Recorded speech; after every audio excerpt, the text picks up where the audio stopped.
ఏమండి coffee respect ఏమండి మందులోకి 2 జోడాలు తెచ్చుకోండి. ఫస్ట్ మీరు ఇండస్ట్రీకి సింగర్ గా వచ్చారా, డబ్బింగ్ గా వచ్చారా, లేకపోతే ఆర్టిస్ట్ గా వచ్చారా? ఏదో చిన్నపిల్లప్పుడు ఏదో చేసి దూరదర్శన్కి సంబంధించి ఒక మన ఇంటర్వ్యూ ఒక సాంగ్ ఒక్కసారి మనసు తీర మాటలాడనీవోయి.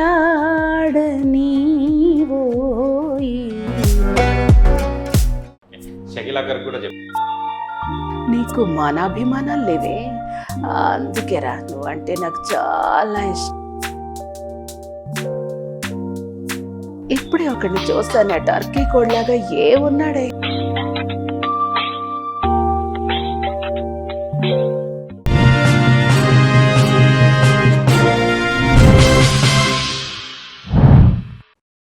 హాయ్ హలో నమస్తే, welcome to social post TV. నేను మీ యాంకర్ పప్పు. ఈ రోజు మనతో స్పెషల్ గెస్ట్ ఉన్నారండి. ఆ గెస్ట్ ఎవరు కాదు, dubbing artist, singer and artist కూడా తనేనండి. కళ్యాణ మాధవి గారు మనతోనే ఉన్నారు. అండ్ రీసెంట్లీ చూస్తే కనుక పవిత్ర జయరామ్ గారు యాక్సిడెంట్లో మరణించడం జరిగింది. ఆ విశేషం అండ్ కళ్యాణ మాధవి గారి లైఫ్ స్టైల్ ఎలా ఉంది అండ్ సినీ రంగంలోకి ఎప్పుడు వచ్చారో తన మాటలు తెలుసుకోవడానికి ప్రయత్నిద్దాం. నమస్తే మ్యామ్. నమస్తే. ఎలా ఉన్నారు మాధవి గారు? ఫైన్. మీ పేరు డిఫరెంట్గా ఉంది. మేము కళ్యాణ్ ఇవి విన్నాం, కానీ కళ్యాణ మాధవి గారు అనేది కొత్త పేరు, ఇది ఫస్ట్ టైం వింటున్నాం. అవునా, కళ్యాణ మాధవి వల్లి కళ్యాణం నాడు పుట్టానని కళ్యాణ మాధవి. కళ్యాణ మాధవి గారికి మొత్తం సరస్వతి దేవి ఉన్నది కదా మీ దగ్గర. కళ్యాణం అంటే ఒక శుభప్రదమైన పేరు. దాంట్లో డబ్బింగ్ ఆర్టిస్ట్ మీరు, సింగర్ అండ్ ఆర్టిస్ట్ కూడా. ఈ 3 కళలు చాలా రేర్ గా ఉంటాయి ఆర్టిస్ట్ కి. ఒక మన ఇంటర్వ్యూ ఒక సింగింగ్ తో ఒక సాంగ్ తో స్టార్ట్ చేద్దామా? ఒక్కసారి మనసు తీర మాటలాడనీవోయి. అరలు విడచి పొరలు విడచి అంతరంగమంత కలచి ఒక్కసారి మనసు తీరా మాటలాడ నీవోయి. ఇది ఆల్ ఇండియా రేడియోలో ఫస్ట్ నేను పాడినటువంటి ఈ మాసపు పాట, ఒక లైట్ మ్యూజిక్ అన్నమాట. నేను మల్లాది సూరిబాబు గారి దగ్గర లైట్ మ్యూజిక్ నేర్చుకున్నాను విజయవాడ. సో నాకు ఇష్టమైన ఒక మంచి లలిత సంగీతంలో ఒక మంచి పాట. సూపర్. ఎక్కడండి మీ ప్రాపర్ ఎక్కడ మ్యామ్? ప్రాపర్ అంటే యాక్చువల్గా తెలంగాణనే పుట్టాను, పెరిగిందంతా చెన్నై, తిరువత్యూర్ అండి. నాన్నగారికి అప్పుడు సదరన్ రైల్వేస్లో జాబ్ ఉండింది. తర్వాత నాన్నగారు సౌత్ సెంట్రల్ రైల్వే విజయవాడకి ట్రాన్స్ఫర్ అవ్వడం జరిగింది. చదువు అంతా అక్కడే. ఫైనల్గా ఇక్కడ వచ్చి 20 years పైన అయిపోతుంది. ఇండస్ట్రీ 30 years ఇండస్ట్రీ అని చెప్పుకోవాలి. ఫైనల్గా హైదరాబాద్లో సెటిల్ అయిపోయాయి. ఫస్ట్ మీరు ఇండస్ట్రీకి సింగర్గా వచ్చారా, డబ్బింగ్గా వచ్చారా, లేకపోతే ఆర్టిస్ట్గా వచ్చారా? నేనా యాక్చువల్గా తిరువత్యూర్ అని చెప్పాను కదా, అక్కడ నాకున్నప్పుడు నేను చిన్నపిల్లని చైల్డ్ ఆర్టిస్ట్గా మూవీస్ అక్కడ తెలుగు స్కూల్లో చేర్పించారు. అక్కడ తిరువత్యూర్ వడివడి అంబాళ్ టెంపుల్ ఆ ఏరియాలో ఉండేవాళ్ళం. అక్కడ చైల్డ్ ఆర్టిస్ట్గా ఏదో చిన్నపిల్లప్పుడు ఏదో చేశాను, నాకు ఊహ తెలియనప్పుడు. తర్వాత విజయవాడ షిఫ్ట్ అయిన తర్వాత అక్కడ సత్యనారాయణపురంలో మ్యూజిక్ కాలేజ్ ఉండింది. నేను అక్కడ రైల్వే స్కూల్ చదువుకున్నాను విజయవాడ సత్యనారాయణపురం. సో అక్కడ జాయిన్ అయినప్పుడు సంగీత శిక్షణ అని ఒక కార్యక్రమం వచ్చేది. బాలమురళీకృష్ణ గారు అప్పుడు ఆస్థాన విద్వాంసులుగా లేరు. మంగళంపల్లి బాలమురళీకృష్ణ గారు మ్యూజిక్ కాలేజ్లో ఆయన ప్రిన్సిపల్గా ఉన్నారు, విజయవాడ మ్యూజిక్ కాలేజ్ అక్కడ. ఆ టైంలో పిల్లలందరినీ బాలానందం కార్యక్రమం అని ఉండేది. ఆ ఇదిలో తీసుకెళ్ళినప్పుడు నా వాయిస్ అది బాగుంది, మ్యూజిక్ నేర్పించండి అని చెప్తే నా 5th standard నుంచి నేను మ్యూజిక్ నేర్చుకోవడం జరిగింది. సో అలాగే నేను నా 10th ఇంటర్ అనుకుంటా ఆ టైంలో నేను మ్యూజిక్ ఒక ఆడిషన్ కోసం, అదే ఇప్పుడు నేను బీహై ఆర్టిస్ట్ అండి ఆల్ ఇండియా రేడియోలో కూడా. సో అక్కడ నేను ఆడిషన్ ఇవ్వడం కోసం అని వెళ్ళినప్పుడు దూరదర్శన్కి సంబంధించి ఇక్కడికి వచ్చాం హైదరాబాద్కి. ఒక విజువల్గా తీసుకోవడానికి సాంగ్ని. అప్పుడు ఇక్కడ శైలజ సుమన్ గారు అని మేడం ఉన్నారు, దూరదర్శన్ హెడ్. ఆవిడ చూసి ఒక క్యారెక్టర్కి ఇటువంటి ఏజ్ గ్రూప్లో సూట్ అవుతారు, మీరు ఎందుకు ట్రై చేయకూడదని మా నాన్నగారిని అడగటం జరిగింది. ఆయన ఒప్పించి, ఆవిడే మా నాన్నగారిని ఒప్పించి, అప్పుడు ఫస్ట్ వద్దు యాక్టింగ్ అంత అన్నారు, ఆయన్ని ఒప్పించి అప్పుడు నేను ఒక దూరదర్శన్ సీరియల్స్ 13 ఎపిసోడ్స్కి హీరోయిన్గా స్టార్ట్ అయింది నా కెరీర్. అలా నేను ఆర్టిస్ట్ని అయ్యాను. పాణిగ్రహణం, నిశ్శబ్ద గీతం, సంక్రాంతి అల్లుడు, అలాగే చెన్నై దూరదర్శన్ కూడా చాలా చేశాను. తర్వాత కొన్ని క్యారెక్టర్స్ అన్నీ కూడా మూవీస్ ఆపర్చునిటీస్ వచ్చే టైంకి మా వాళ్ళు పెళ్లి చేశారు. అంతే. సో ఇంకా పెళ్ళయ్యాక మామూలు పిల్లలు అంతా మధ్యలో మానేశాను. తర్వాత మళ్ళీ హైదరాబాద్ వచ్చి సెటిల్ అయ్యాక మళ్ళీ మా వారు కూడా ఇదే ఫీల్డ్లో ఉండడం వల్ల సార్ కూడా డైరెక్షన్ డిపార్ట్మెంట్ అండి, ఆయన కూడా డబ్బింగ్ ఇన్ఛార్జ్ కూడాను. సో అట్లా.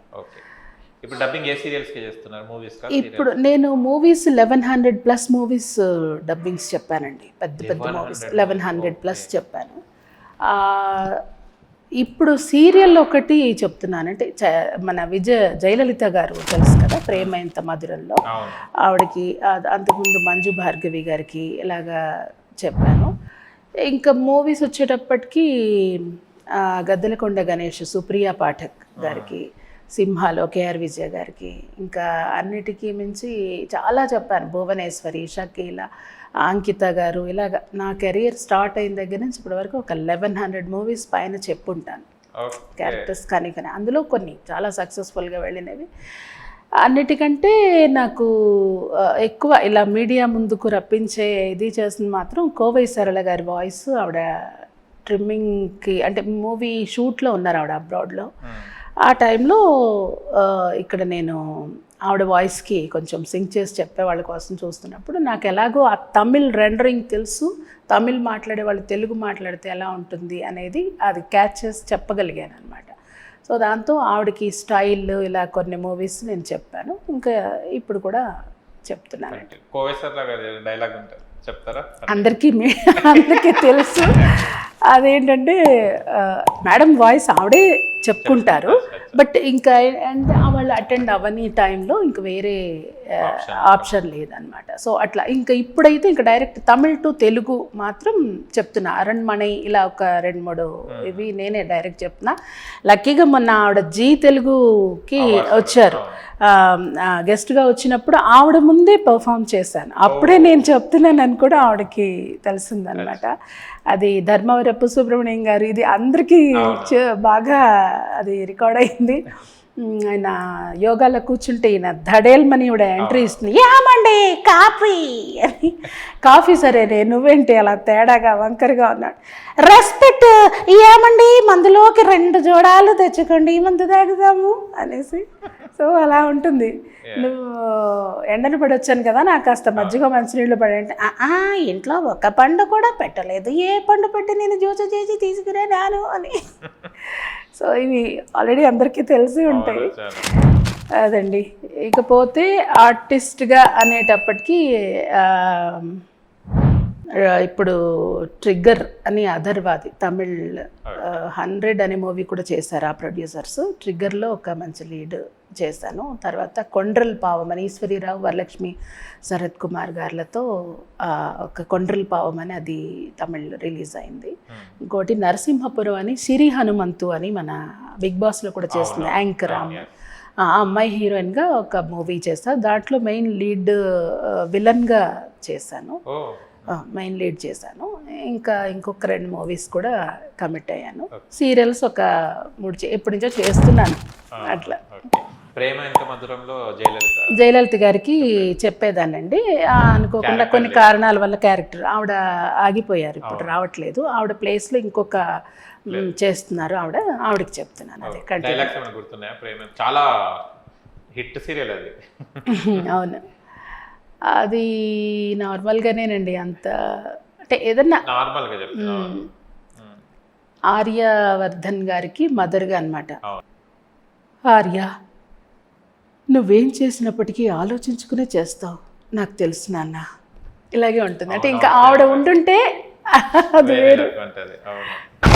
సూపర్. పోతే మూవీస్ తీసుకుంటే కేఆర్ విజయ గారి వాయిస్ అలా చెప్పాల్సి వస్తే కొంచెం పెక్యులర్గా అంటే ఆవిడ శ్రీమన్నారాయణ, ఈ సంబంధం కాకపోతే మరో సంబంధం, నువ్వు మాత్రం బయటికి వెళ్ళకూడదు, శ్రీమన్నారాయణ శ్రీమన్నారాయణ అంటూ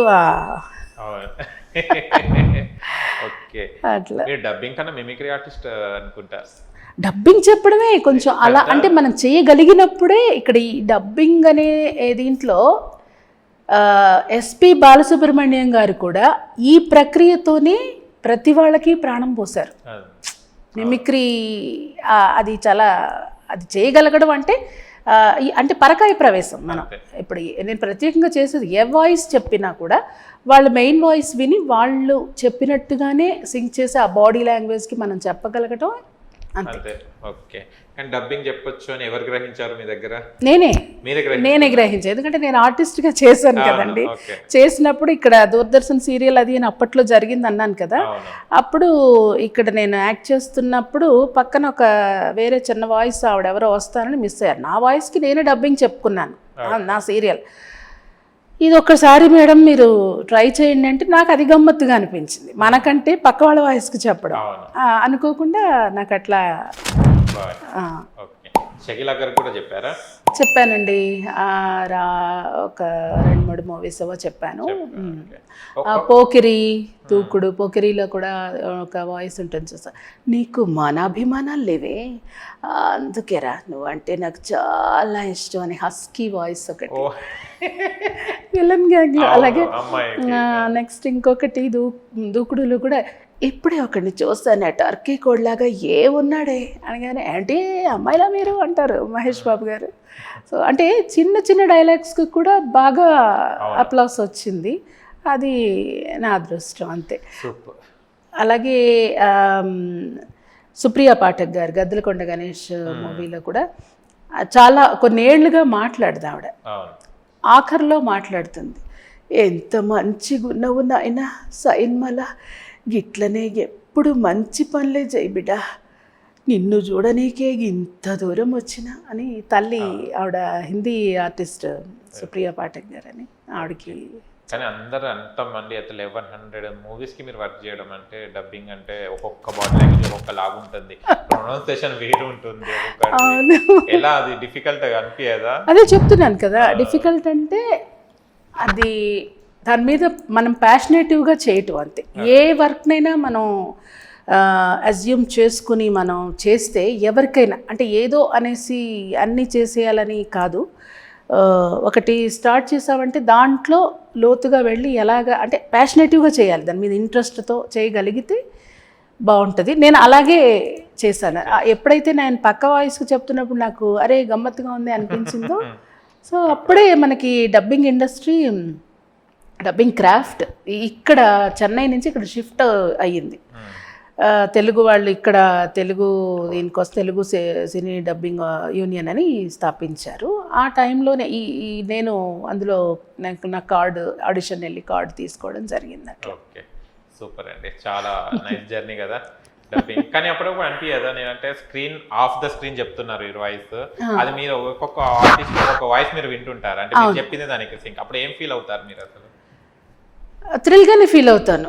కానీ ఎంతైనా ఆఫ్ స్క్రీన్ అంటే ఇప్పుడు గుర్తింపులు అవి వచ్చాయి, కానీ అవార్డ్స్ కూడా ఇస్తున్నారు ఇప్పుడు డబ్బింగ్ ఆర్టిస్టులకి. నిజానికి ఆర్టిస్టులకి ప్రాణం పోసేది డబ్బింగ్ ఆర్టిస్ట్. వాళ్ళు 50% చేస్తే వీళ్ళు 100% అక్కడ న్యాయం చేయాలి. వాళ్ళు ఇవ్వని ఆ బ్రెత్ కానీ ఆ ఫిల్స్ అన్నీ కూడా చేసి చెప్పగలరు. నిజంగా అది ఒక ఆర్ట్ అంతే. మీ వాయిస్కి ఏం జాగ్రత్తలు తీసుకుంటారు? వాయిస్కి ఏం లేదండి, ఎవరైనా వాటరే మెయిన్. వాటర్ అంటే కొంచెం మనం రాగి చెంబులో కానీ, ఇప్పుడు ఆల్కలైన్ వాటర్ అంటే రాగి వాటరే కాబట్టి కొంచెం వాటర్ విషయంలో జాగ్రత్తగా ఉంటాను అంతే. ప్రత్యేకమైన ఫుడ్ అలా కొంత బాగా సెన్సిటివ్గా ఉంటుంది క్లైమేట్ని బట్టి అన్నప్పుడు కొంచెం హాట్ వాటర్ క్యారీ చేయటం, అది ఇంట్లో ఫిల్టర్ వాటర్ తీసుకెళ్ళటం అట్లా చేస్తే చాలు. ప్రత్యేకంగా సింగింగ్ నేను అదే మన థీమ్ మ్యూజిక్స్ అన్నీ పాడాను. కీరవాణి గారి దగ్గర పాడాను, చక్రి గారి దగ్గర పాడాను, కీరవాణి గారి దగ్గర చాలా రోజులు వర్క్ చేశాను. అలాగే చక్రి గారి దగ్గర అందరు చేసినప్పుడు కీరవాణి గారిది అది గంగోత్రి అన్నప్పుడు థీమ్ మ్యూజిక్ అంటే కోరస్, ఇప్పుడు కౌశల్య గారి సిస్టర్ సుధా అని నేను కానీ అందరు చాలామంది కోరస్ అదంతా వర్క్ చేసాం. అనుకోకుండా చెన్నై రెహమాన్ గారి టీంలో కూడా ఫెబీ మేమందరం కూడా ఒకానొక టైంలో కోరస్ సింగింగ్కి వచ్చేసాను. నాకు సడన్గా ఈ డబ్బింగ్లో బాగా వచ్చేటప్పటికి ఆపర్చునిటీస్ నేను ఇలా ఎక్కువ యూజ్ చేసుకుని ఇది చాలా డబ్బింగ్ లోనే బిజీ అయిపోయారు. బిజీ డైలీ ఎన్ని వాయిసెస్ ఇస్తుంటారు, ఎన్ని పిలుస్తుంటారు? ఒకప్పుడు బాగా చెప్పాయి. ఇప్పుడు కూడా ఏంటంటే మూవీసే కాకుండా మూవీస్కి మాకు వాయిస్ టెస్ట్ అని ఉంటుంది. ఇప్పుడు రీసెంట్గా జరీనా వహెబ్ అని ఓల్డ్ యాక్టర్ ఆవిడది ఒక మూవీ రిలీజ్కి ఉంది, దాంట్లో ఆవిడ వాయిస్ చెప్పాను అనమాట. నెక్స్ట్ వచ్చి కౌసల్య గారని ఓల్డ్ హీరోయిన్ ఆవిడ ఇప్పుడు ఒక మూవీ, కొత్త మూవీ సర్వానంద్ గారి మూవీ ఒకటి, ఆవిడకి నేను చెప్పాను వాయిస్. అది అన్ని రిలీజ్కున్నాయి అట్లా అనమాట. సూపర్ లైఫ్, మంచిగా హ్యాపీగా వెళ్ళాలి, డబ్బింగ్ పైలట్ వర్డ్స్ వినాలి, కథను కూల్గా డబ్బింగ్ చెప్పాలి అంతే. కానీ ఒకసారి చిరాకులు వేస్తుంది కదా వాళ్ళు చెప్పే ఎక్స్ప్రెషన్ కి దానికి. అంటే ఒక్కొక్కసారి కొన్ని చోట్ల అనమాట వాయిస్ అంటే జనరల్గా వాయిస్ టెస్ట్లని పెట్టుకుంటారు. వాళ్ళకి మన వాయిస్ సింక్ అయితే చెప్తారు, లేకపోతే అంటే మెయిన్ ఇప్పుడు సింహ చెప్పాను అప్పుడు బోయపాటి సీన్ గారే కన్సోల్ రూమ్లో ఉండి మరీ చెప్పి అలాగా వాళ్ళకి ఆ ఎక్స్ప్రెషన్ వచ్చేదాకా కూడా వాళ్ళే ఉంటారు అక్కడ కన్సోల్ రూమ్లో ఉండి మరీ చెప్పించుకుంటారు.